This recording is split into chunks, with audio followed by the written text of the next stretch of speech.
All right, everyone. Welcome back to our read-through of Northanger Abbey. This is going to be our last episode, and we're going to start off with chapter 26. From this time, the subject was frequently canvassed by the three young people, and Catherine found, with some surprise, that her two young friends were perfectly agreed in considering Isabella's want of consequence and fortune as likely to throw great difficulties in the way of her marrying their brother. Their persuasion that the general would, upon this ground alone, independent of the objection that might be raised against her character, oppose the connection, turned her feelings moreover with the same alarm towards herself. She was as insignificant, and perhaps as portionless as Isabella, and if the heir of the Tilney property had not grandeur and wealth enough in himself, at what point of interest were the demands of his younger brother to rest? The very painful reflections to which this thought led could only be dispersed by a dependence on the effect of that particular partiality, which, as she was given to understand by his words, as well as his actions, she had from the first been so fortunate as to excite in the general, and by a recollection of some most generous and disinterested sentiments on the subject of money, which she had more than once heard him utter, and which tempted her to think his disposition in such matters misunderstood by his children. They were so fully convinced, however, that their brother would not have the courage to apply in person for his father's consent, and so repeatedly assured her that he had never in his life been less likely to come to Northanger than at the present time, that she suffered her mind to be at ease as to the necessity of any sudden removal of her own. But, as it was not to be supposed that Captain Tilney, whenever he made his application, would give his father any just idea of Isabella's conduct, it occurred to her as highly expedient that Henry should lay the whole business before him as it really was, enabling the general by that means to form a cool and impartial opinion, and prepare his objections on a fairer ground than inequality of situations. She proposed it to him accordingly, but he did not catch at the measure so eagerly as she had expected. "No," said he, "my father's hands need not be strengthened, and Frederick's confession of folly need not be forestalled. He must tell his own story." "But he will only tell half of it." "A quarter would be enough." A day or two passed away, and brought no tidings of Captain Tilney. His brother and sister knew not what to think. Sometimes it appeared to them as if his silence would be the natural result of the suspected engagement, and at others that it was wholly incompatible with it.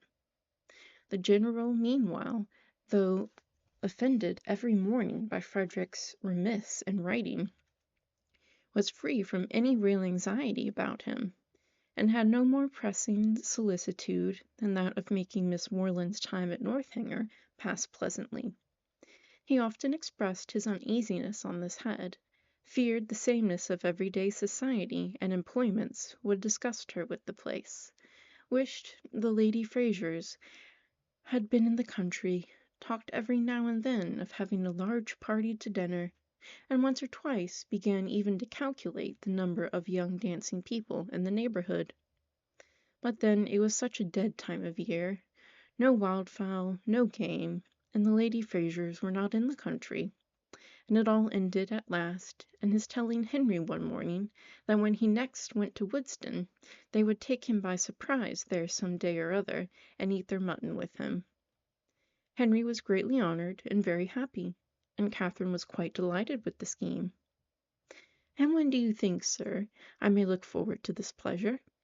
I must be at Woodston on Monday to attend the parish meeting, and shall probably be obliged to stay 2 or 3 days."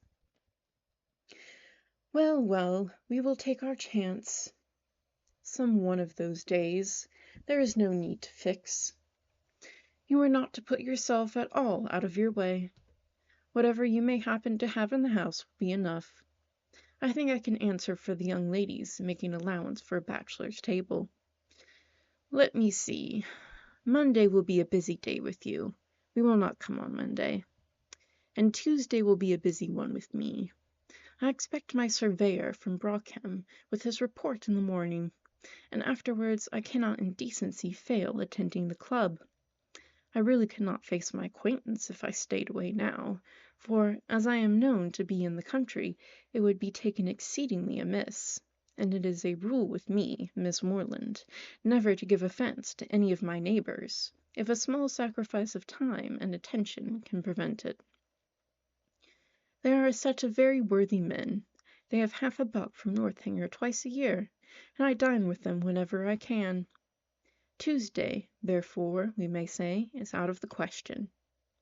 But on Wednesday, I think, Henry, you may expect us, and we shall be with you early, that we may have time to look about us. 2 hours and 3/4 will carry us to Woodston, I suppose. We shall be in the carriage by 10, so about 1:15 on Wednesday you may look for us. A ball itself could not have been more welcome to Catherine than this little excursion, so strong was her desire to be acquainted with Woodston, and her heart was still bounding with joy when Henry, about an hour afterwards, came booted and great-coated into the room where she and Elinor were sitting, and said, "I am come, young ladies, in a very moralizing strain, to observe that our pleasures in this world are always to be paid for, and that we often purchase them at a great disadvantage, giving ready-moneyed actual happiness for a draught on the future that may not be honoured. Witness myself at this present hour, because I am hoped for the satisfaction of seeing you at Woodston on Wednesday, which bad weather, or 20 other causes may prevent. I must go away directly, 2 days before I intended it." "Go away?" said Catherine, with a very long face. "And why?" "Why? How can you ask the question? Because no time is to be lost in frightening my old housekeeper out of her wits, because I must go and prepare dinner for you, to be sure." "Oh, not seriously."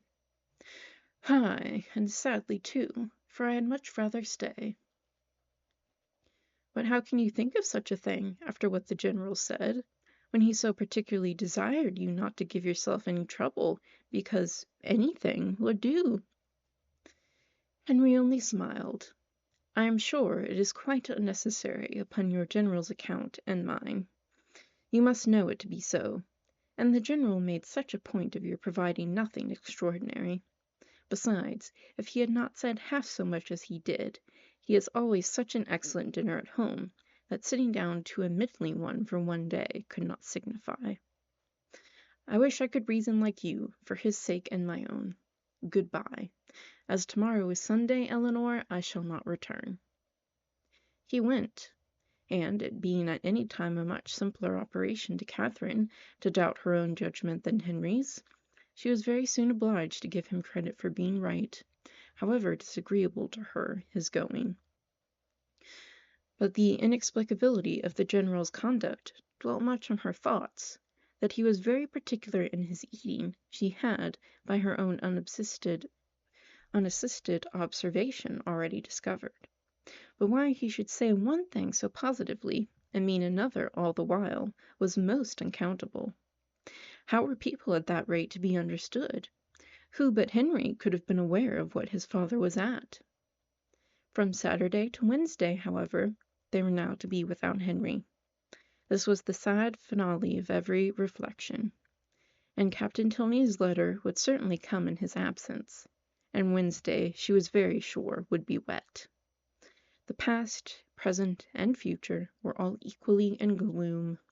Her brother so unhappy, and her loss in Isabella so great, and Elinor's spirits always affected by Henry's absence. What was there to interest or amuse her? She was tired of the woods and the shrubberies, always so smooth and so dry, and the Abbey in itself was no more to her now than any other house.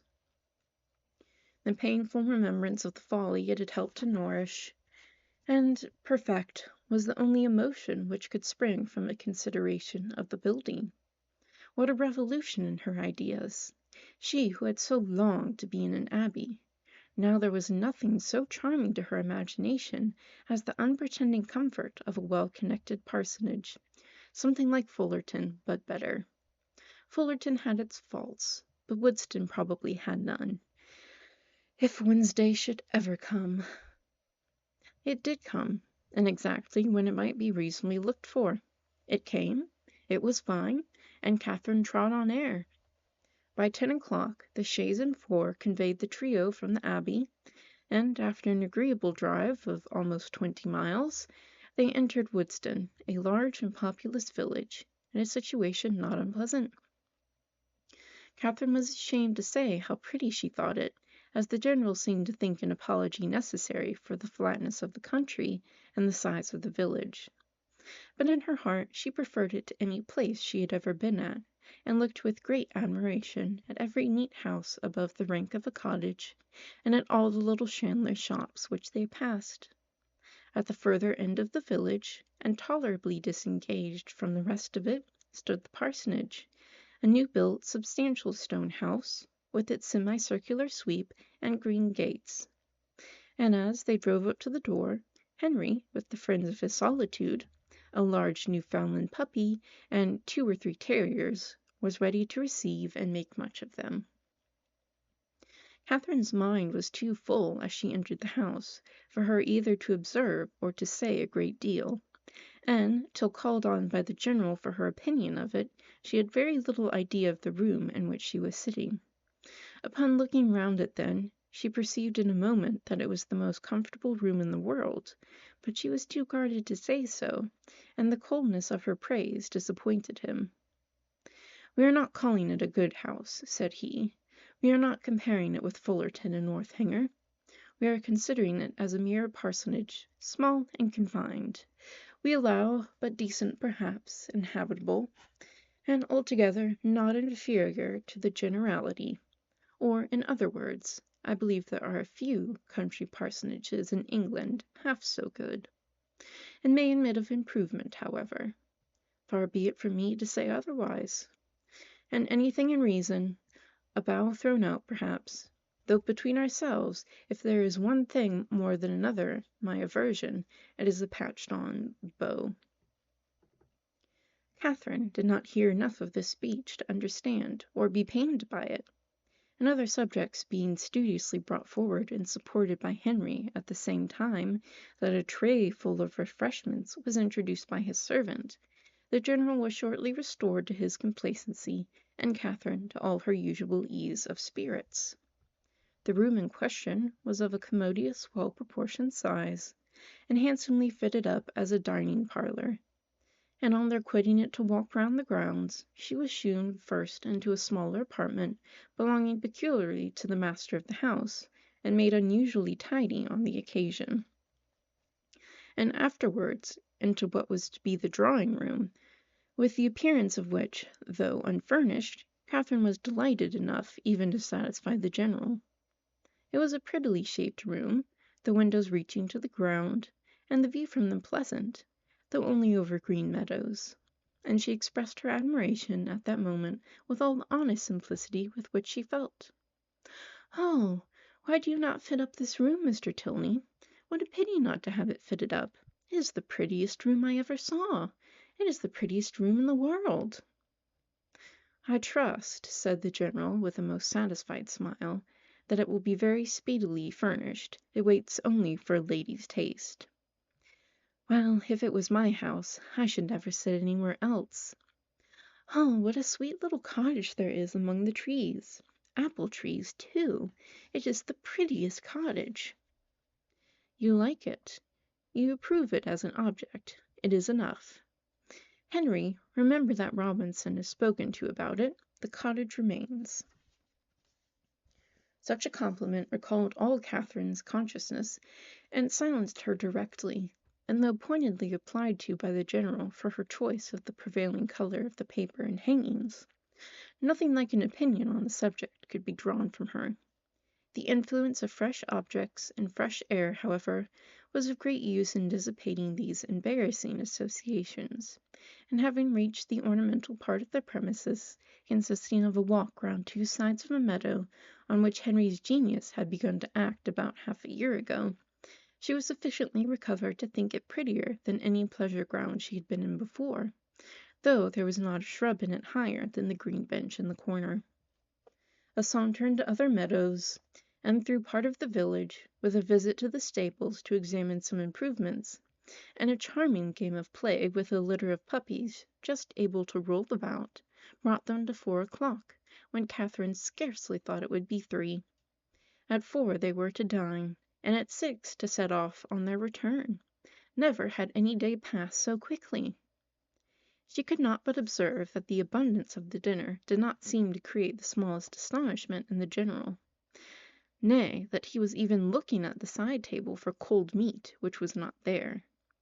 His sons and daughters' observations were of a different kind. They had seldom seen him eat so heartily at any table but his own, and never before known him so little disconcerted by the melting butters being oiled. At 6 o'clock, the general having taken his coffee, the carriage again received them, and so gratifying had been the tenor of his conduct throughout the whole visit, so well assured was her mind on the subject of his expectations, that she could have felt equally confident of the wishes of his son. Catherine would have quitted Woodston with little anxiety as to the how or the when she might return to it. Chapter 27. The next morning brought the following very unexpected letter from Isabella. Bath, April. My dearest Catherine, I received your 2 kind letters with the greatest delight, and have 1,000 apologies to make for not answering them sooner. I really am quite ashamed of my idleness, but in this horrid place one can find time for nothing. I have had my pen in my hand to begin a letter to you almost every day since you left Bath, but have been so prevented by some silly trifle or other. Pray write to me soon, and direct to my own home. Thank God, we leave this vile place to-morrow. Since you went away, I have had no pleasure in it. The dust is beyond anything, and everybody one cares for is gone. I believe if I could see you, I should not mind the rest, for you are dearer to me than anybody can conceive. I am quite uneasy about your dear brother, not having heard from him since he went to Oxford, and am fearful of some misunderstanding. Your kind offices will set all right. He is the only man I ever did or could love, and I trust you will convince him of it. The spring fashions are partly down, and the hats the most frightful you can imagine. I hope you spend your time pleasantly, but am afraid you never think of me. I will not say all that I could of the family you are with, because I would not be ungenerous, or set you against those you esteem. But it is very difficult to know whom to trust, and young men never know their minds 2 days together. I rejoice to say that the young man whom of all others I particularly abhor has left Bath.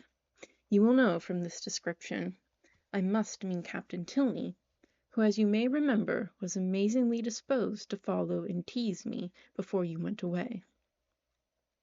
Afterwards he got quite worse, and became my shadow. Many girls might have been taken in, for never were such attentions, but I knew the fickle sex too well. He went away to his regiment 2 days ago, and I trust I shall never be plagued with him again. He is the greatest conceited fool I ever saw, and amazingly disagreeable. The last 2 days he was always by the side of Charlotte Davis. I pitied his taste, but took no notice of him. The last time we met was in Bath Street, and I turned directly into a shop that he might not speak to me. I would not even look at him. He went into the pump-room afterwards, but I would not have followed him for all the world. Such a contrast between him and your brother. Pray send me some news of the latter. I am quite unhappy about him. He seemed so uncomfortable when he went away, with a cold, or something that affected his spirits. I'd write to him myself, but I have mislaid his direction, and, as I hinted above me, am afraid he took something in my conduct amiss. Pray explain everything to his satisfaction. or, if he still harbors any doubt, a line from himself to me, or a call at Putney when next in town, might set all to rights. I have not been to the rooms this age, nor to the play, except going in last night with the Hodges for a frolic at half price. They teased me into it, and I was determined they should not say I shut myself up because Tilney was gone. We happened to sit by the Mitchells, and they pretended to be quite surprised to see me out. I knew their spite. At one time they could not be civil to me, but now they are all friendship. But I am not such a fool to be taken in by them. You know, I have a pretty good spirit of my own. Anne Mitchell had tried to put on a turban like mine, as I wore it the week before the concert, but made wretched work of it. It happened to become my odd face, I believe, and they Tilney told me so at the time, and said every eye was upon me. But he is the last man whose word I would take. I wear nothing but purple now. I know I look hideous in it, but no matter. It is your dear brother's favourite colour. Lose no time, my dearest, sweetest Catherine, in writing to him and to me, whoever am, etc. Such a strain of shallow artifice could not impose even upon Catherine. Its inconsistencies, contradictions, and falsehood struck her from the very first. She was ashamed of Isabella, and ashamed of having ever left her. Her professions of attachment were now as disgusting as her excuses were empty, and her demands impudent. Write to James on her behalf? No. James should never hear Isabella's name mentioned by her again. On Henry's arrival from Woodston, she made known to him and Eleanor their brother's safety, congratulating them with sincerity on it, and reading aloud the most material passages of her letter with strong indignation. When she had finished it, "So much for Isabella," she cried, "and for all our intimacy. She must think me an idiot, or she could not have written so. But perhaps this has served to make her character better known to me than mine is to her. I see what she has been about. She is a vain coquette, and her tricks have not answered. I do not believe she had ever any regard either for James or for me, and I wish I had never known her." "It will soon be as if you never had," said Henry. "There is but one thing that I cannot understand. I see that she has had designs on Captain Tilney which have not succeeded, but I do not understand what Captain Tilney has been about all this time. Why should he pay her such attentions as to make her quarrel with my brother, and then fly off himself?" "I have very little to say for Frederick's motives, such as I believe them to have been. He has his vanities as well as Miss Thorpe, and the chief difference is, that having a stronger head, they have not yet injured himself. If the effect of his behaviour does not justify him with you, we had better not seek after the cause." "Then you do not suppose he ever really cared about her?" "I am persuaded that he never did." "And only made believe to do so for mischief's sake?" Henry bowed his assent. "Well, then, I must say I do not like him at all. Though it has turned out so well for us, I do not like him at all. As it happens, there is no great harm done, because I do not think Isabella has any heart to lose. But suppose he had made her very much in love with him?" "But we must first suppose Isabella to have had a heart to lose, consequently to have been a very different creature, and in that case she would have been met with very different treatment." "It is very right that you should stand by your brother." "And if you would stand by yours, you would not be much distressed by the disappointment of Miss Thorpe. But your mind is warped by an innate principle of general integrity, and therefore not accessible to the cool reasonings of family partiality or a desire of revenge." Catherine was complimented out of further bitterness. Frederick could not be unpardonably guilty, while Henry made himself so agreeable. She resolved on not answering Isabella's letter, and tried to think no more of it. Chapter 28. Soon after this, the general found himself obliged to go to London for a week, and he left Northanger earnestly regretting that any necessity should rob him even for an hour of Miss Moreland's company, and anxiously recommending the study of her comfort and amusement to his children as their chief object in his absence. Departure gave Catherine the first experimental conviction that a loss may be sometimes a gain. The eagerness with which their time now passed, every employment voluntary, every laugh indulged, every meal a scene of ease and good humor, walking where they liked and when they liked, their hours, pleasures, and fatigues at their own command, made her thoroughly sensible of the restraint which the General's presence had imposed, and most thankfully feel their present release from it. Such ease and such delights made her love the place and the people more and more every day, and had it not been for a dread of its soon becoming expedient to leave the one, and an apprehension of not being equally beloved by the other, she would at each moment of each day have been perfectly happy. But she was now in the 4th week of her visit. Before the General came home, the 4th week would be turned, and perhaps it might seem an intrusion if she stayed much longer. This was a painful consideration whenever it occurred, and eager to get rid of such a weight on her mind, she very soon resolved to speak to Eleanor about it at once, propose going away, and be guided in her conduct by the manner in which her proposal might be taken. Aware that if she gave herself much time, she might feel it difficult to bring forward so unpleasant a subject, she took the first opportunity of being suddenly alone with Eleanor, and of Eleanor's being in the middle of a speech about something very different, to start forth her obligation of going away very soon. Eleanor looked and declared herself much concerned. She had hoped for the pleasure of her company for a much longer time, had been misled to suppose that a much longer visit had been promised, and could not but think that if Mr. and Mrs. Moreland were aware of the pleasure it was to have her there, they would be too generous to hasten her return. Catherine explained. "Oh, as to that, Papa and Mamma were in no hurry at all.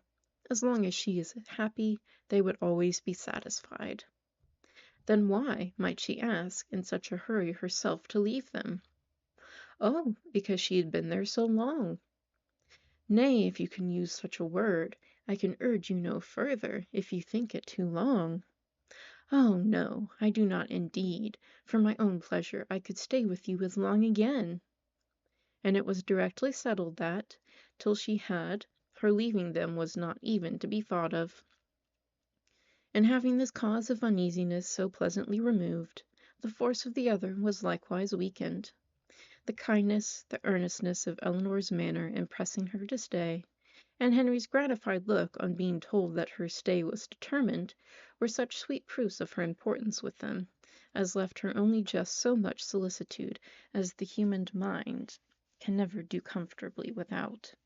She did, almost always, believe that Henry loved her, and quite always that his father and sister loved and even wished her to belong to them.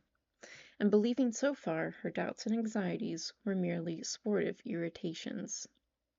Henry was not able to obey his father's injunction of remaining wholly at Northanger in attendance on the ladies during his absence in London. The engagements of his curate at Woodston obliging him to leave them on Saturday for a couple of nights. His loss was not now what it had been while the General was home. It lessened their gaiety, but did not ruin their comfort, and the two girls, agreeing in occupation and improving in intimacy, found themselves so well sufficient for the time to themselves, that it was 11 o'clock, rather a late hour at the Abbey, before they quitted the supper-room on the day of Henry's departure. They had just reached the head of the stairs, when it seemed, as far as the thickness of the walls would allow them to judge, that a carriage was driving up to the door, and the next moment confirmed the idea by the loud noise of the house bell.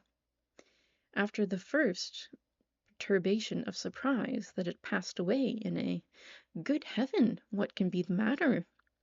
It was quickly decided by Eleanor to be her eldest brother, whose arrival was often as sudden, if not quite so unseasonable, and accordingly she hurried down to welcome him. Catherine walked on to her chamber, making up her mind as well as she could to a further acquaintance with Captain Tilney, and comforting herself under the unpleasant impression his conduct had given her, and the persuasion of his being by far too fine a gentleman to approve of her, that at least they should not meet under such circumstances as would make their meeting materially painful. She trusted he would never speak of Miss Thorpe, and indeed, as he must by this time be ashamed of the part he had acted, there could be no danger of it. And as long as all mention of Bath scenes were avoided, she thought she could behave to him very civilly. In such considerations, time passed away, and it was certainly in his favour that Eleanor should be so glad to see him, and have so much to say, for half an hour was almost gone since his arrival, and Eleanor did not come up. At that moment, Catherine thought she heard her step in the gallery, and listened for its continuance, but all was silent. Scarcely, however, had she convicted her fancy of error, when the noise of something moving close to her door made her start. It seemed as if someone was touching the very doorway, and in another moment a slight motion of the lock proved that some hand must be on it. She trembled a little at the idea of anyone's approaching so cautiously, but resolving not to be again overcome by trivial appearances of alarm, or misled by a raised imagination, she stepped quietly forward and opened the door. Eleanor, and only Eleanor, stood there. Catherine's spirits, however, were tranquilized but for an instant, for Eleanor's cheeks were pale, and her manner greatly agitated. Though evidently intending to come in, it seemed an effort to enter the room, and a still greater to speak when there. Catherine, supposing some uneasiness on Captain Tilney's account, could only express her concern by silent attention, obliged her to be seated, rubbed her temples with lavender water, and hung over her with affectionate solicitude. "My dear Catherine, you must not indeed," were Eleanor's first connected words. "I am quite well. This kindness distracts me. I cannot bear it. I come to you on such an errand." "Errand? To me? How shall I tell you? Oh, how shall I tell you?" A new idea now darted into Catherine's mind, and turned as pale as her friend, she exclaimed, "'Tis a messenger? From Woodston?" "You are mistaken indeed," returned Eleanor, looking at her most compassionately. "It is no one from Woodston. It is my father himself." Her voice faltered, and her eyes were turned to the ground as she mentioned his name.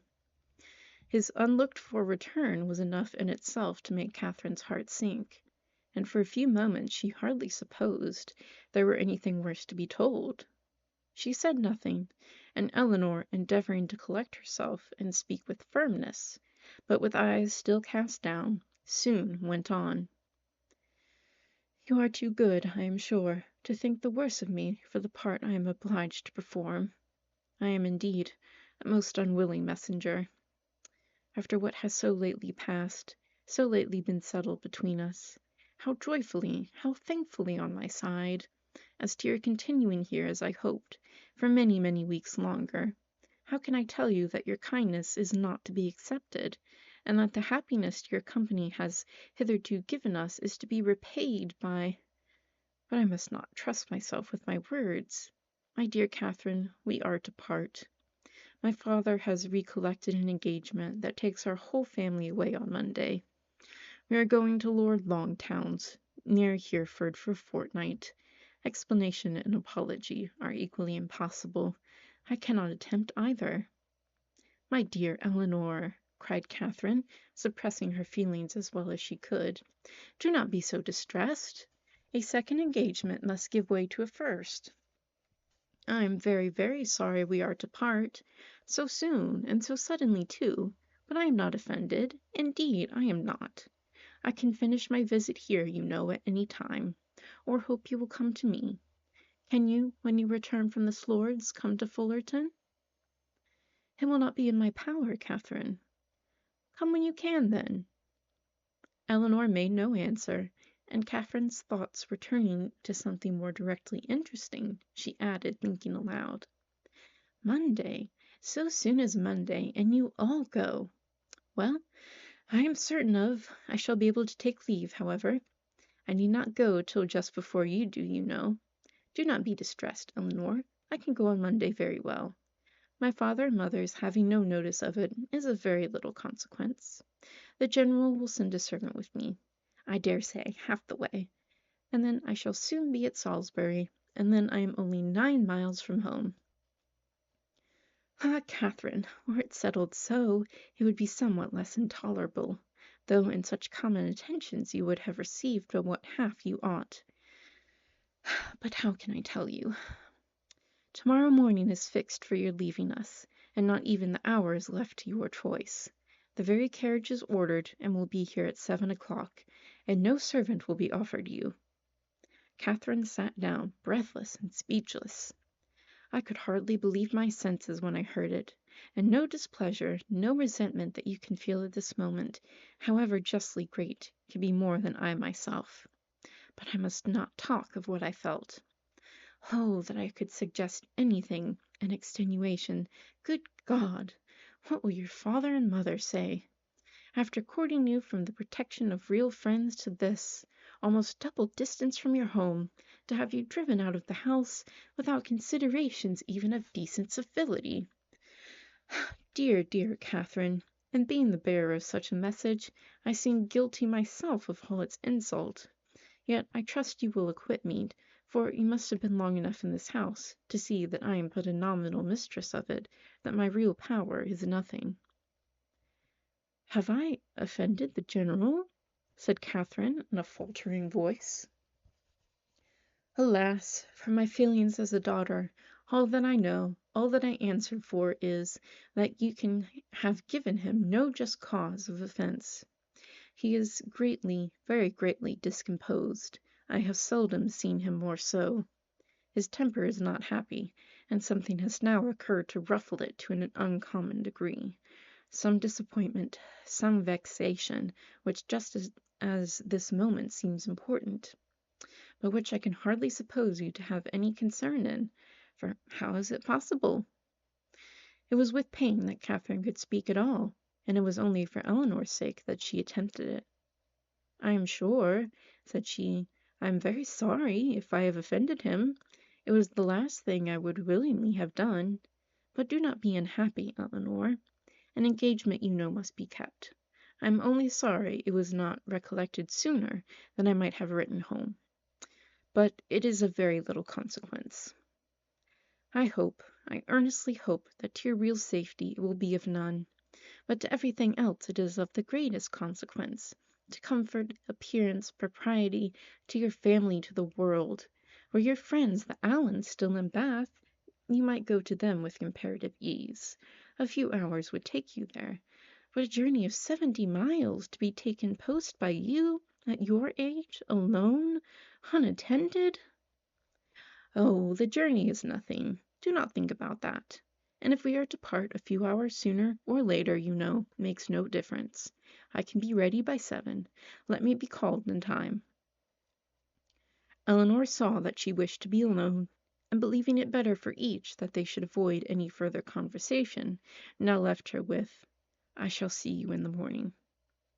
Catherine's swelling heart needed relief. In Eleanor's presence, friendship and pride had equally restrained her tears, but no sooner was she gone than they burst forth in torrents. Turned from the house, and in such a way! Without any reason that could justify, any apology that could atone for the abruptness, the rudeness, nay, the insolence of it. Henry at a distance, not able even to bid him farewell. Every hope, every expectation from him suspended, at least, and who could say how long? Who could say when they might meet again? And all this by such a man as General Tilney, so polite, so well bred, and heretofore so particularly fond of her. It was as incomprehensible as it was mortifying and grievous. From what it could arise, and where it would end, were considerations of equal perplexity and alarm. The manner in which it was done, so grossly uncivil, hurrying her away without any reference to her own convenience, or allowing her even the appearance of choice as to the time or mode of her travelling. Of 2 days, the earliest fixed on, and of that almost the earliest hour, as if resolved to have her gone before he was stirring in the morning, that he might not be obliged even to see her. What could all this mean but an intentional affront? By some means or other, she must have had the misfortune to offend him. Elinor had wished to spare her from so painful a notion, but Catherine could not believe it possible that any injury or any misfortune could provoke such ill will against a person not connected, or at least not supposed to be connected with it. Heavily passed the night. Sleep or repose that deserved the name of sleep was out of the question. That room in which her disturbed imagination had tormented her on her first arrival was again the scene of agitated spirits and unquiet slumbers. Yet how different now the source of her inquietude from what it had been then!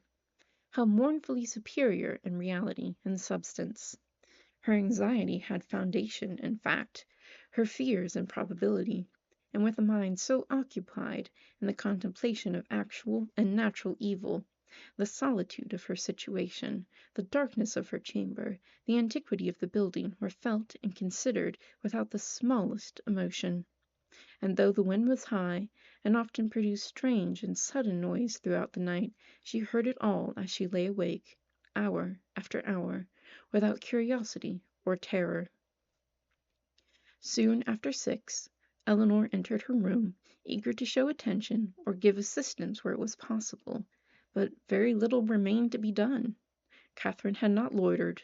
She was almost dressed, and her packing almost finished. The possibility of some conciliatory message from the general occurred to her as his daughter appeared. What so natural as that anger should pass away and repentance succeed it? And she only wanted to know how far, after what had passed, an apology might properly be received by her. But the knowledge would have been useless here. It was not called for.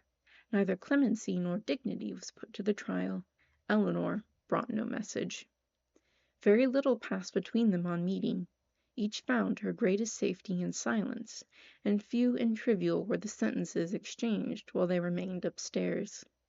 Catherine, in busy agitation, completing her dress, and Elinor, with more good-will than experience, intent upon filling the trunk.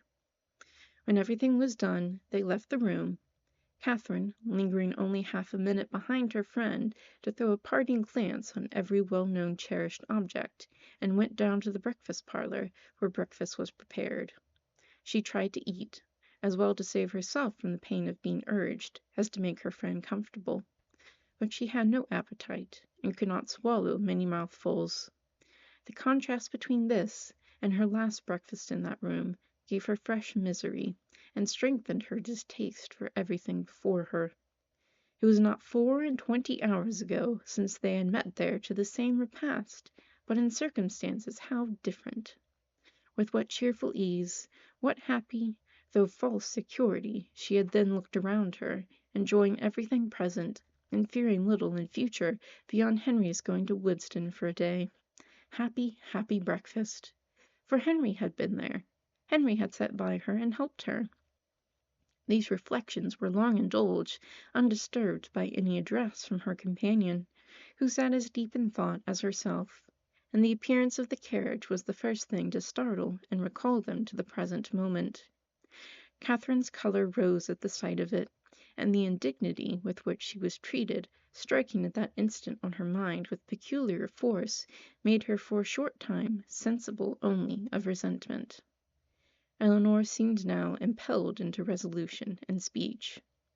"You must write to me, Catherine," she cried. "You must let me hear from you as soon as possible. Till I know you to be safe at home, I shall not have an hour's comfort. For one letter, at all risks, all hazards, I must entreat. Let me have the satisfaction of knowing you are safe at Fullerton, and have found your family well, and then, till I can ask for your correspondence as I ought to do, I will not expect more. direct to me at Lord Longston, and I must ask it under cover to Alice. No, Eleanor, if you are not allowed to receive a letter from me, I am sure I had better not write. There can be no doubt of my getting home safe. Eleanor only replied, I cannot wonder at your feelings. I will not importune you. I will trust to your own kindness of heart when I am at a distance from you. But this, with the look of sorrow accompanying it, was enough to melt Catherine's pride in a moment, and she instantly said, Oh, Eleanor, I will write to you, indeed. There was yet another point which Miss Tilney was anxious to settle, though somewhat embarrassed of speaking of. It had occurred to her that after so long an absence from home, Catherine might not be provided with money enough for the expenses of her journey, and upon suggesting it to her with most affectionate offers of accommodation, it proved to be exactly the case. Catherine had never thought on the subject till that moment, but upon examining her purse, was convinced that but for the kindness of her friend, she might have been turned from the house without even the means of getting home, and the distress in which she must have been thereby involved filling the minds of both, scarcely another word was said by either during the time of their remaining together. Short, however, was that time. The carriage was soon announced to be ready, and Catherine, instantly rising, a long and affectionate embrace supplied the place of language in bidding each other adieu. And as they entered the hall, unable to leave the house without some mention of one whose name had not yet been spoken by either, she paused a moment, and with quivering lips just made it intelligible that she left her kind remembrance for her absent friend. But with this approach to his name ended all possibility of restraining her feelings, and, hiding her face as well as she could with her handkerchief, she darted across the hall, jumped into the chaise, and in a moment was driven from the door. Chapter 29. Catherine was too wretched to be fearful. The journey in itself had no terrors for her, and she began it without either dreading its length or feeling its solitariness. Leaning back in one corner of the carriage, in a violent burst of tears, she was conveyed some miles beyond the walls of the Abbey before she raised her head, and the highest point of the ground within the park was almost closed from her view before she was capable of turning her eyes towards it. Unfortunately, the road she now travelled was the same which only 10 days ago she had so happily passed along in going to and from Woodstone, and for 14 miles every bitter feeling was rendered more severe by the review of objects on which she had first looked under impressions so different.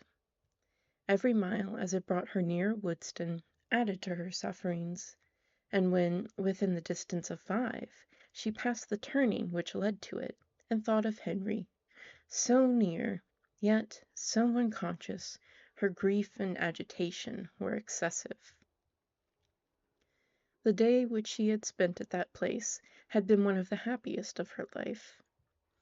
It was on that day that the General had made use of such expressions with regard to Henry and herself, had so spoken and so looked as to give her the most positive conviction of his actually wishing their marriage. Yes, only 10 days ago had he elated her by his pointed regard. Had he even confused her by his too significant reference? And now, what had she done, or what had she omitted to do, to merit such a change? The only offense against him of which she could accuse herself had been such as was scarcely possible to reach his knowledge. Henry and her own heart only were privy to the shocking suspicions which she had so idly entertained, and equally safe did she believe her secret with each. Designedly, at least, Henry could not have betrayed her. If indeed by any strange mischance his father should have gained intelligence of what she had dared to think and look for, of her causeless fancies and injurious examinations, she could not wonder at any degree of his indignation. If aware of her having viewed him as a murderer, she could not wonder at his even turning her from the house. But a justification so full of torture to herself she trusted would not be in his power. Anxious as were all her conjectures on this point, it was not, however, the one on which he dwelt most. There was a thought yet nearer, a more prevailing, more impetuous concern. How Henry would think and feel and look when he returned on the morrow to Northanger and heard of her being gone, was a question of force and interest to rise over every other, to be never ceasing, alternately irritating and soothing. It sometimes suggested the dread of his calm acquiescence, and at others was answered by the sweetest confidence in his regret and resentment. To the general, of course, he would not dare to speak, but to Eleanor, what might he not say to Eleanor about her? In this unceasing recurrence of doubts and inquiries, on any one article of which her mind was incapable of more than momentary repose, the hours passed away, and her journey advanced much faster than she looked for. The pressing anxieties of thought, which prevented her from noticing anything before her, when once beyond the neighborhood of Woodston, saved her at the same time from watching her progress. And though no object on the road could engage a moment's attention, she found no stage of it tedious. From this she was preserved too by another cause, by feeling no eagerness for her journey's conclusion. For to return in such a manner to Fullerton was almost to destroy the pleasure of a meeting with those she loved best, even after an absence such as hers, an 11 weeks' absence. What had she to say that would not humble herself and pain her family, that would not increase her own grief by the confession of it, extend a useless resentment, and perhaps involve the innocent with the guilty, and undistinguishing ill will? She could never do justice to Henry and Eleanor's merit. She felt it too strongly for expression, and should a dislike be taken against them, should they be thought of unfavorably on their father's account, it would cut her to the heart. With these feelings, she rather dreaded than sought for the first view of that well-known spire, which would announce her within 20 miles of home. Salisbury she had known to be her point on leaving Northanger, but after the first stage she had been indebted to the postmasters for the names of the places which were then to conduct her to it. So great had been her ignorance of her route. She met with nothing, however, to distress or frighten her. Her youth, civil manners, and liberal pay procured her all the attention that a traveler like herself could require, and, stopping only to change horses, she traveled on for about 11 hours without accident or alarm, and between 6 and 7 o'clock in the evening found herself entering Fullerton. A heroine returning, at the close of her career, to her native village, and all the triumph of recovered reputation, and all the dignity of a countess, with a long train of noble relations in their several phaetons, and 3 waiting maids in a travelling chaise and 4 behind her, is an event on which the pen of the contriver may well delight to dwell. It gives credit to every conclusion, and the author must share in the glory she so liberally bestows. But my affair is wildly different. I bring back my heroine to her home in solitude and disgrace, and no sweet elation of spirits can lead me into minuteness. A heroine in a hack post chaise is such a blow upon sentiment as no attempt at grandeur or pathos can withstand. Swiftly, therefore, shall her postboy drive through the village, amid the gaze of Sunday groups, and speedily shall be her descent from it.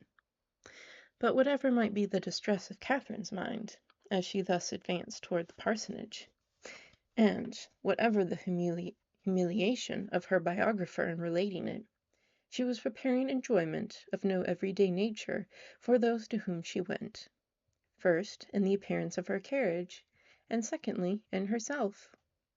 The chaise of a traveller being a rare sight in Fullerton, the whole family were immediately at the window, and to have it stop at the sweep gate was a pleasure to brighten every eye and occupy every fancy. a pleasure quite unlooked for by all but the youngest children, a boy and girl of 6 and 4, who expected a brother or sister in every carriage. Happy the glance that first distinguished Catherine, happy the voice that proclaimed the discovery.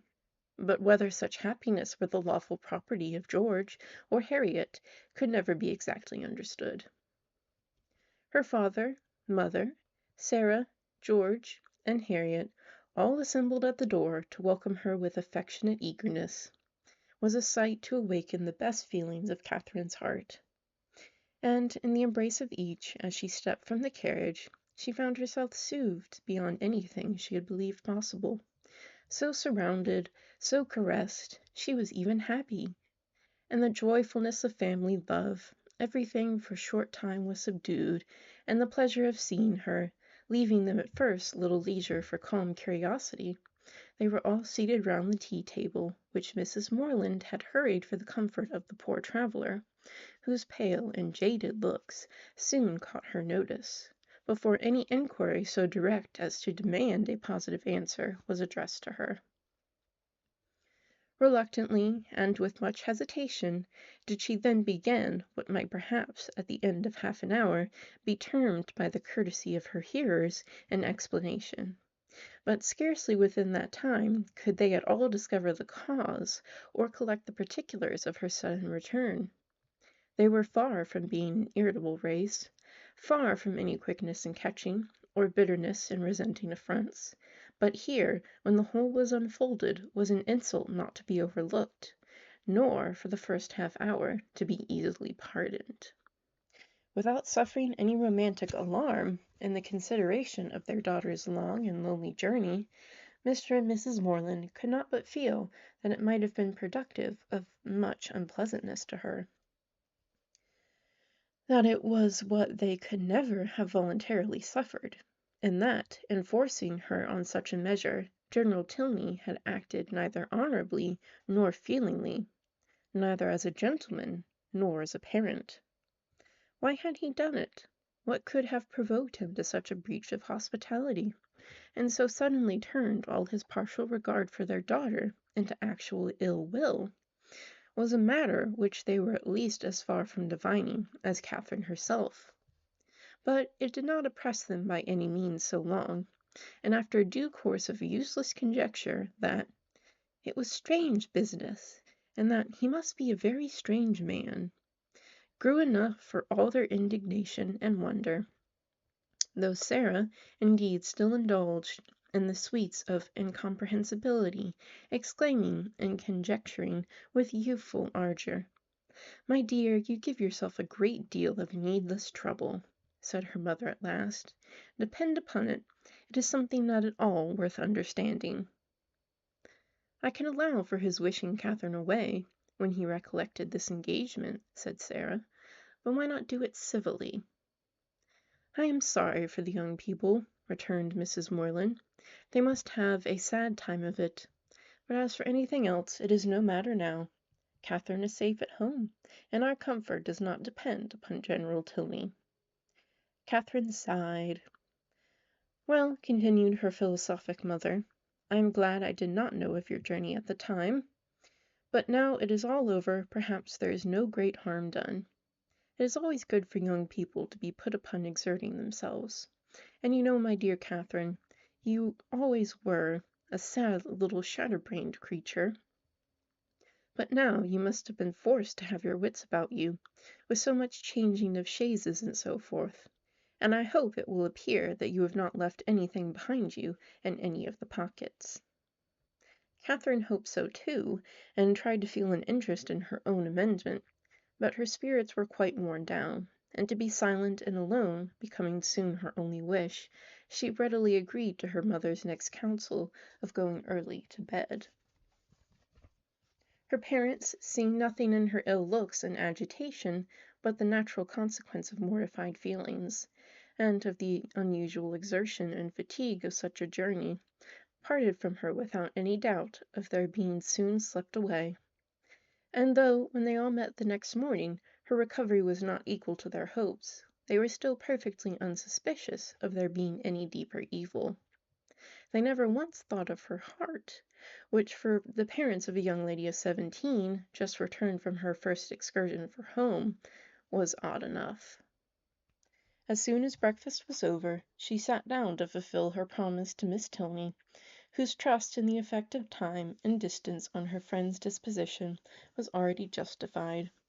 For already did Catherine reproach herself with having parted from Eleanor coldly, with having never enough valued her merits or kindness, and never enough commiserated her for what she had been yesterday left to endure. The strength of these feelings, however, was far from assisting her pen, and never had it been harder for her to write than in addressing Eleanor Tilney. To compose a letter which might at once do justice to her sentiments and her situation, convey gratitude without servile regret, be guarded without coldness, and honest without resentment. A letter which Eleanor might not be pained by the perusal of, and, above all, which she might not blush herself if Henry should chance to see, was an undertaking to frighten away all her powers of performance. And after long thought and much perplexity, to be very brief was all that she could determine on with any confidence of safety. The money, therefore, which Eleanor had advanced, was enclosed with little more than grateful thanks, and the 1,000 good wishes of a most affectionate heart. "This has been a strange acquaintance," observed Mrs. Morland, as the letter was finished. "Soon made and soon ended. I am sorry it happened so, for Mrs. Allen thought them very pretty kind of young people, and you are sadly out of luck too in your Isabella. Ah, poor James!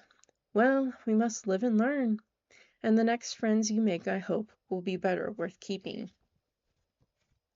Catherine colored as she warmly answered, "No friend can be better worth keeping than Eleanor." "If so, my dear, I dare say you will meet again some time or other. Do not be uneasy. It is 10 to 1, but you are thrown together again in the course of a few years, and then what a pleasure it will be."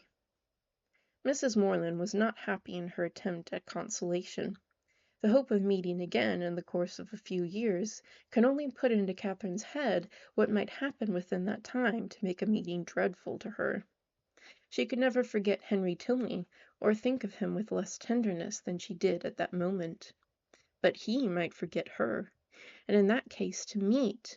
Her eyes filled with tears as she pictured her acquaintance so renewed, and her mother, perceiving her comfortable suggestions to have had no good effects, proposed, as another expedient for restoring her spirits, that they should call on Mrs. Allen.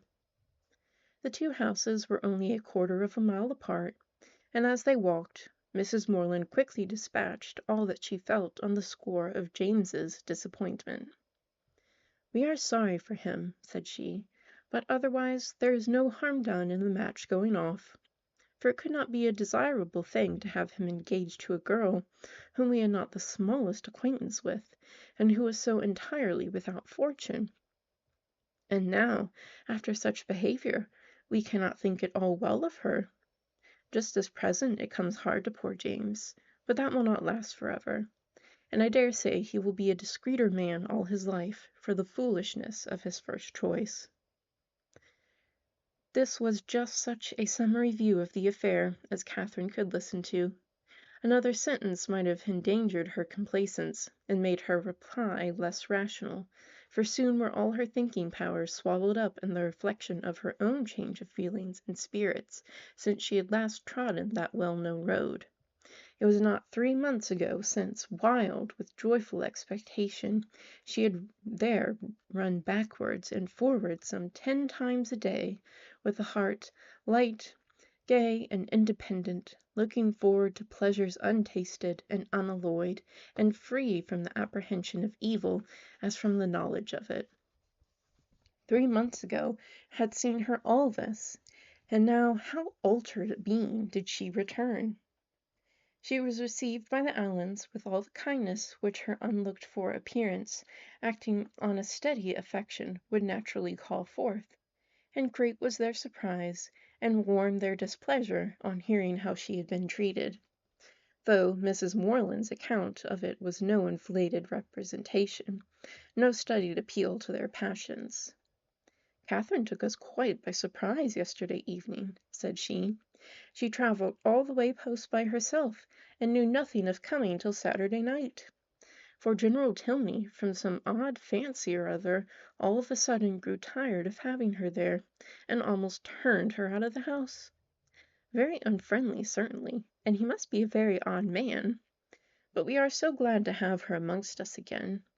And it is a great comfort to find that she is not a poor helpless creature, but can shift very well for herself." Mr. Allen expressed himself on the occasion with the reasonable resentment of a sensible friend, and Mrs. Allen thought his expressions quite good enough to be immediately made use of again by herself. His wonder, his conjectures, and his explanations became in succession hers, with the addition of this single remark: "I really have not patience with the General," to fill up every accidental pause, and "I really have not patience with the General" was uttered twice after Mr. Allen left the room, without any relaxation of anger or any material discretion of thought. A more considerable degree of wandering attended the third repetition, and after completing the fourth she immediately added: "Only think, my dear, of my having got that frightful great rent in my best Mechlin so charmingly mended before I left Bath, that one can hardly see where it was. I must shew it you some day or other. Bath is a nice place, Catherine, after all. I assure you I did not above half like coming away. Mrs. Thorpe's being there was such a comfort to us, was not it? You know you and I were quite forlorn at first." "Yes, but that did not last long," said Catherine, her eyes brightening at the recollection of what had first given spirit to her existence there. "Very true. We soon met with Mrs. Thorpe, and then we wanted for nothing. My dear, do not you think these silk gloves wear very well? I put them on new the first time of our going to the lower rooms, you know, and I have worn them a great deal since. Do you remember that evening?" "Do I? Oh, perfectly. It was very agreeable, was not it? Mr. Tilney drank tea with us, and I always thought him a great addition. He is so very agreeable. I have a notion you danced with him, but I'm not quite sure. I remember I had my favorite gown on." Catherine could not answer, and after a short trial of other subjects, Mrs. Allen again returned to: "I really have not patience with the General. Such an agreeable, worthy man as he seemed to be. I do not suppose, Mrs. Morland, you ever saw a better bred man in your life. His lodgings were taken the very day after he left them, Catherine. But no wonder. Milsom Street, you know." As they walked home again, Mrs. Morland endeavoured to impress on her daughter's mind the happiness of having such steady well-wishers as Mr. and Mrs. Allen, and the very little consideration which the neglect or unkindness of slight acquaintance like the Tilneys ought to have with her, while she could preserve the good opinion and affection of her earliest friends. There was a great deal of good sense in all this, but there are some situations of the human mind in which good sense has very little power, and Catherine's feelings contradicted almost every position her mother advanced. It was upon the behaviour of these very slight acquaintance that all her present happiness depended, and while Mrs. Morland was successfully confirming her own opinions by the justness of her own representations, Catherine was silently reflecting that now Henry must have arrived at Northanger. Now he must have heard of her departure, and now, perhaps, they were all setting off for Hereford. Chapter 30. Catherine's disposition was not naturally sedentary, nor had her habits ever been very industrious, but whatever might have hitherto have been her defects of that sort, her mother could not but perceive them now to be greatly increased. She could neither sit still, nor employ herself for 10 minutes together, walking round the garden and orchard again and again, as if nothing but the motion was voluntary, and it seemed as if she could even walk about the house, rather than remain fixed for any time in the parlour. Her loss of spirits was a yet greater alteration. In her ramblings and her idleness She might only be a caricature of herself, but in her silence and sadness she was the very reverse of all that she had been before. For 2 days Mrs. Morland allowed it to pass even without a hint, but when a third night's rest had neither restored her cheerfulness, improved her in youthful activity, nor given her a greater inclination for needlework, she could no longer refrain from the gentle reproof of, "My dear Catherine, I am afraid you are growing quite a fine lady.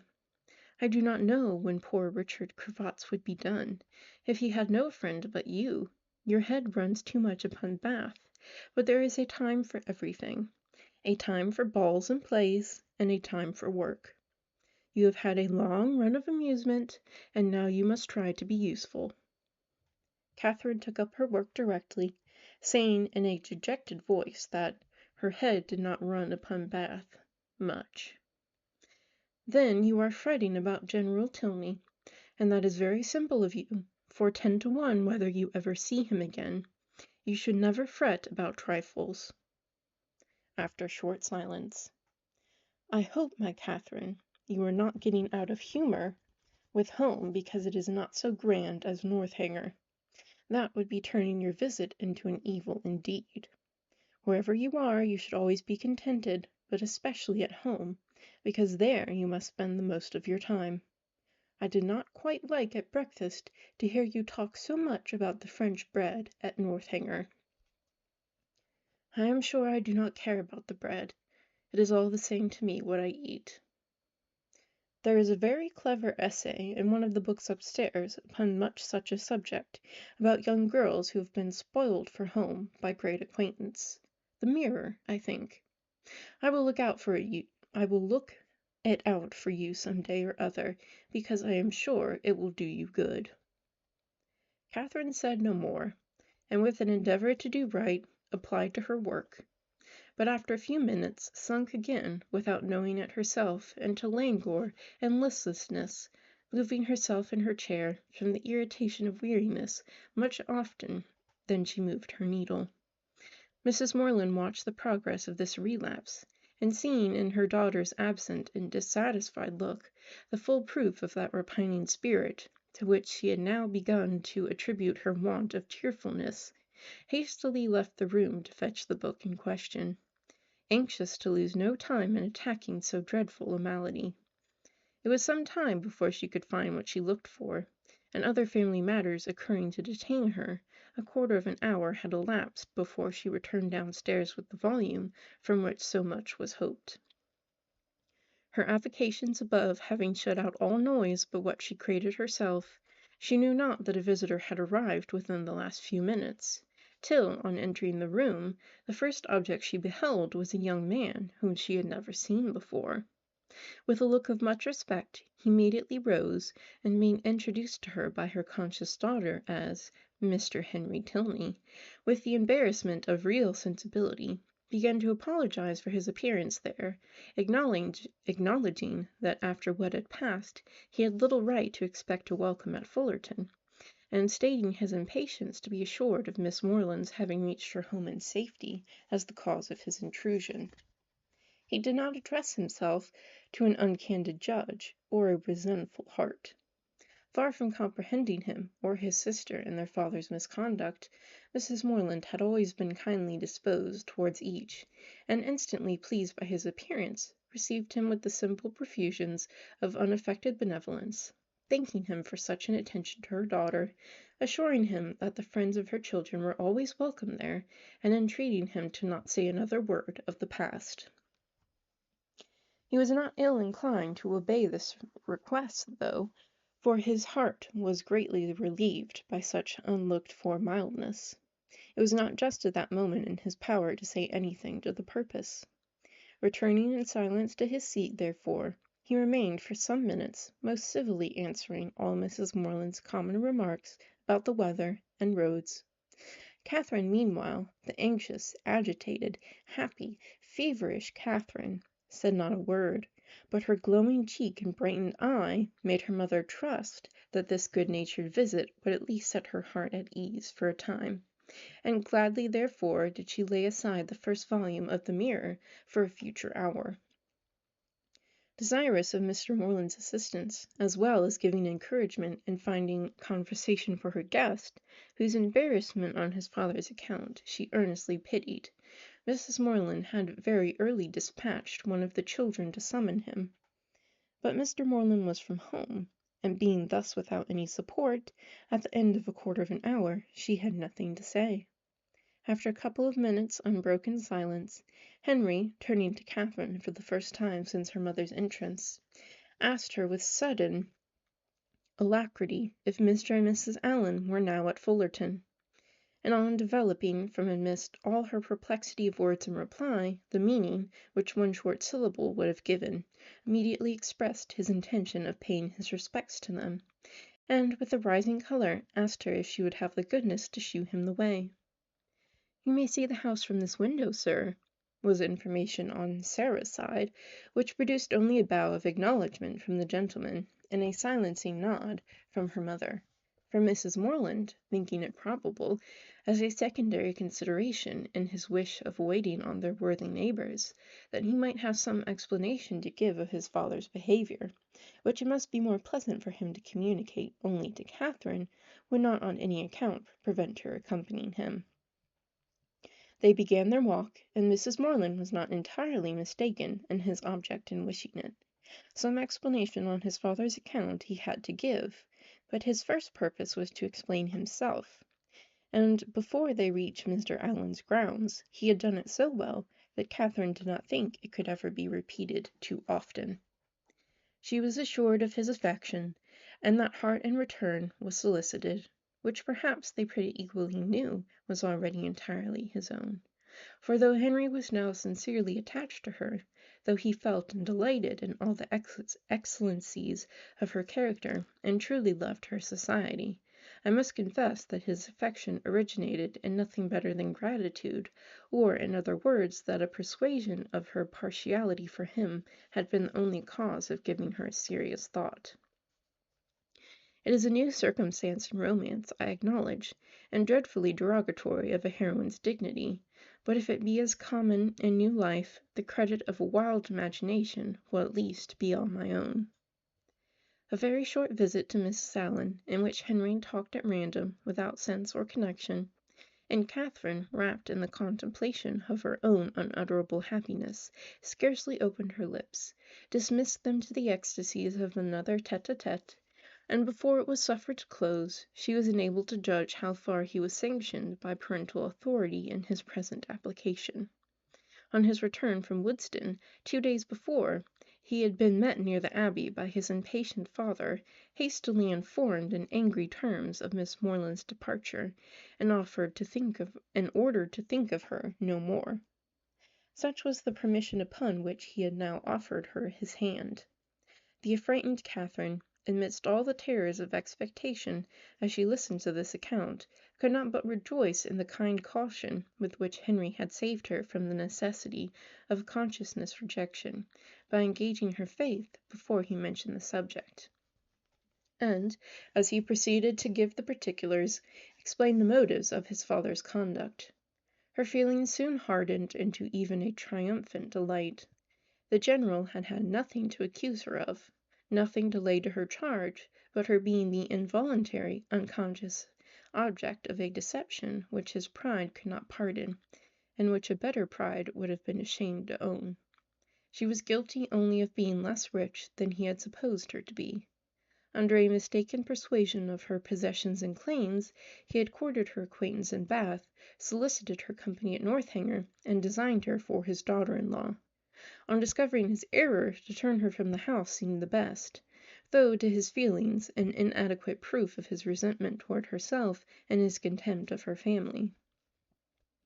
John Thorpe had first misled him.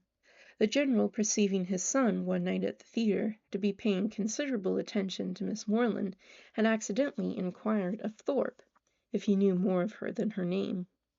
Thorpe, most happy to be on speaking terms with a man of General Tilney's importance, had been joyfully and proudly communicative, and being at that time not only in daily expectation of Morland's engaging Isabella, but likewise pretty well resolved upon marrying Catherine himself, his vanity induced him to represent the family as yet more wealthy than his vanity and avarice had made him believe them. With whomsoever he was or was likely to be connected, his own consequence always required that there should be great. And as his intimacy with any acquaintance grew, so regularly grew their fortune. The expectations of his friend Morland, therefore, from the first overrated, had ever since his introduction to Isabella been gradually increasing. And by merely adding twice as much for the grandeur of the moment, by doubling what he chose to think the amount of Mr. Morland's preferment, trebling his private fortune, bestowing a rich aunt, and sinking half the children, he was able to represent the whole family to the general in a most respectable light. For Catherine, however, the peculiar object of the general's curiosity and his own speculation, he had yet something more in reserve, and the 10 or 15,000 pounds which her father could give her would be a pretty addition to Mr. Allen's estate. Her intimacy, therefore, had made him seriously determine on her being handsomely legacied hereafter, and to speak of her therefore as almost acknowledged future heiress of Fullerton naturally followed. Upon such intelligence the general had proceeded, for never had it occurred to him to doubt its authority. Thorpe's interest in the family, by his sister's approaching connection with one of its members, and his own views on another, seemed sufficient vouchers for his truth, and to these were added the absolute facts of the Allens being wealthy and childless, of Miss Morland's being under their care, and as soon as his acquaintance allowed him to judge, of their treating her with parental kindness. His resolution was soon formed. Already had he discerned a liking towards Miss Morland in the countenance of his son, and thankful for Mr. Thorpe's communication, he almost instantly determined to spare no pains in weakening his boasted interest and ruining his dearest hopes. Catherine herself could not be more ignorant at the time of all this than his own children. Henry and Eleanor, perceiving nothing in her situation likely to engage their father's particular respect, had seen with astonishment the suddenness, continuance, and extent of his attention, and though latterly, from some hints which had occupied an almost positive command to his son of doing everything in his power to attach her, Henry was convinced of his father's believing it to be an advantageous connection. It was not till the late explanation at Northanger that they had the smallest idea of the false calculations which had hurried him on. That they were false the general had learnt from the very person who had suggested them, from Thorpe himself, whom he had chanced to meet again in town, and who, under the influence of exactly opposite feelings, irritated by Catherine's refusal, and yet more by the failure of a very recent endeavour to accomplish a reconciliation between Morland and Isabella, convinced that they were separated for ever, and spurning a friendship which could no longer be serviceable, hastened to contradict all he had said before to the advantage of the Morlands, confessed himself to have been totally mistaken in his opinion of their circumstances and character, misled by the rhodomontade of his friend to believe his father a man of substance and credit, whereas the transactions of the 2 or 3 last weeks proved him to be neither.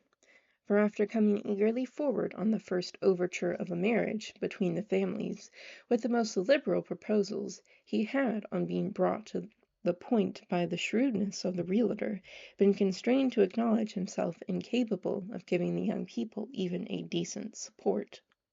They were, in fact, a necessitous family, numerous too, almost beyond example, by no means respected in their own neighbourhood, as he had lately had opportunities of discovering, aiming at a style of life which their fortune could not warrant, seeking to better themselves by wealthy connections, a forward, bragging, scheming race. The terrified general pronounced the name of Allen with an inquiring look, and here too Thorpe had learned his error. The Allens, he believed, had lived near them too long, and he knew the young man on whom the Fullerton estate must devolve. The general needed no more. Enraged with almost everybody in the world but himself, He set out the next day for the Abbey, where his performances have been seen.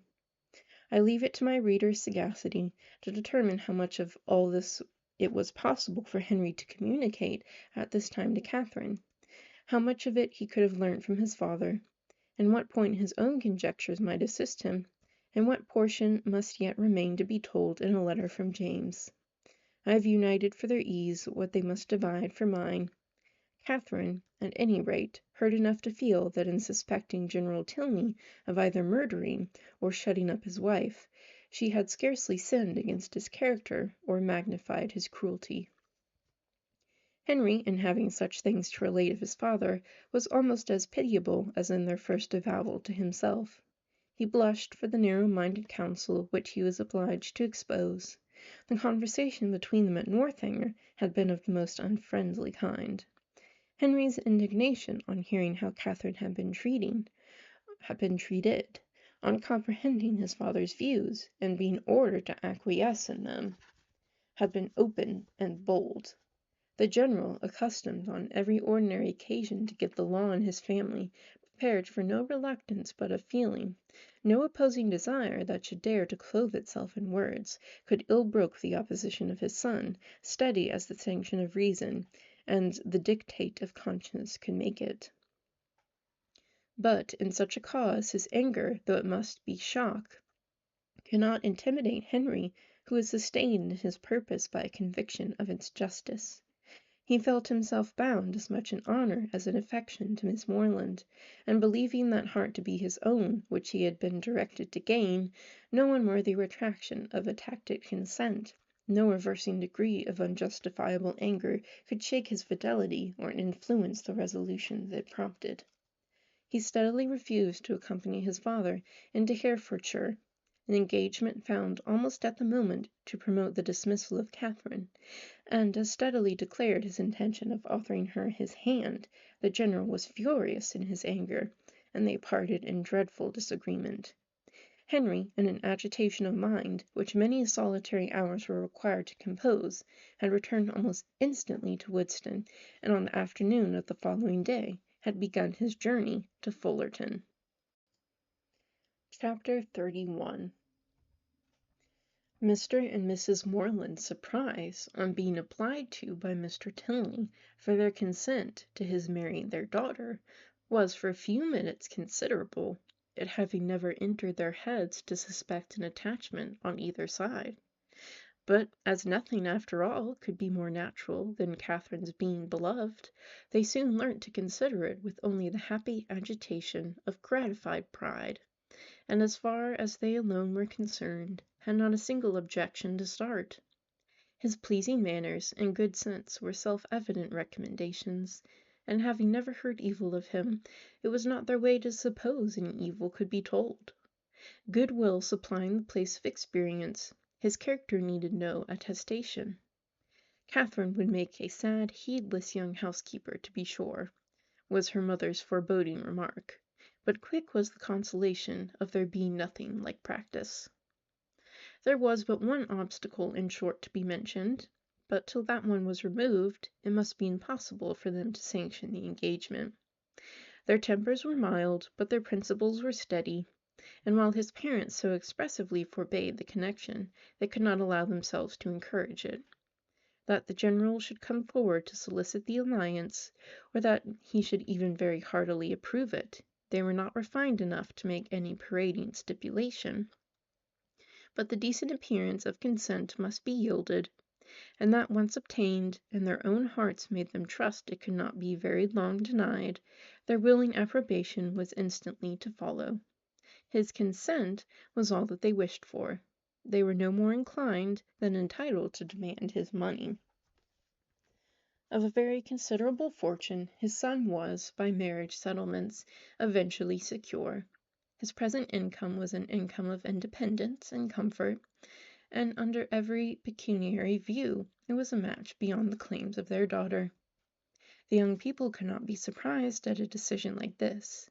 They felt and they deplored, but they could not resent it.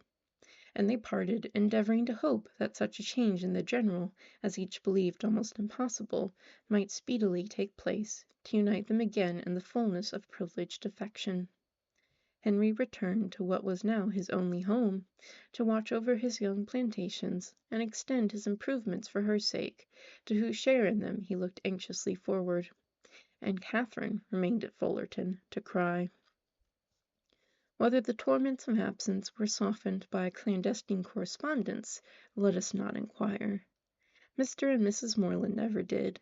They had been too kind to exact any promise, and whenever Catherine received a letter, as at that time happened pretty often, they always looked another way.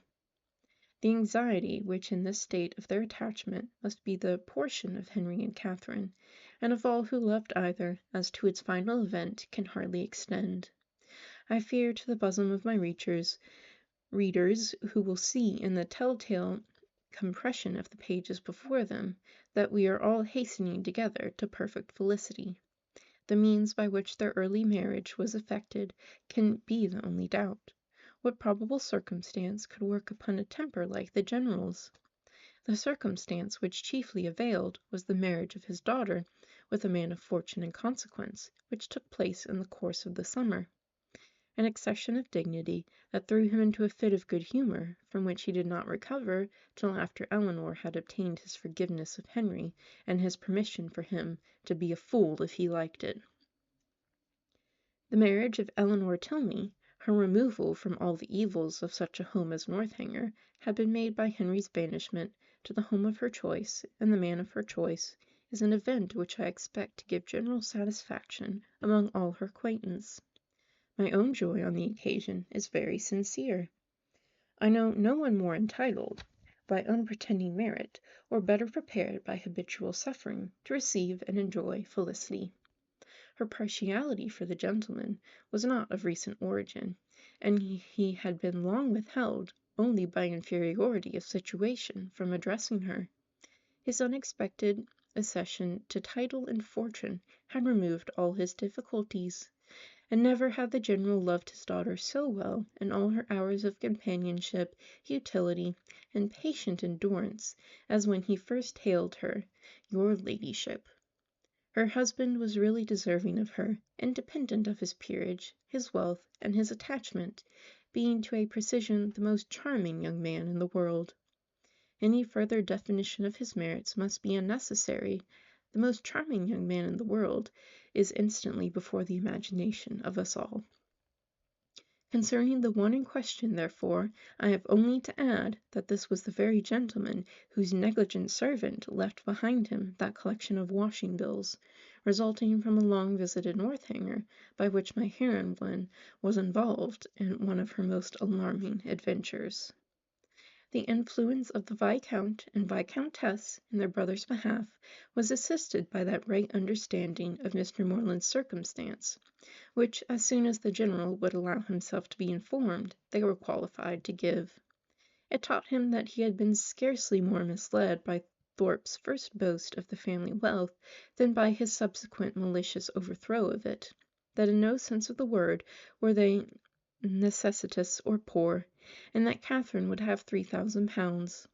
This was so material an amendment of his late expectations, that it gratefully contributed to smooth the descent of his pride, and by no means without its effect was the private intelligence, which he was at some pains to procure, that the Fullerton estate, being entirely at the disposal of its present proprietor, was consequently open to every greedy speculation.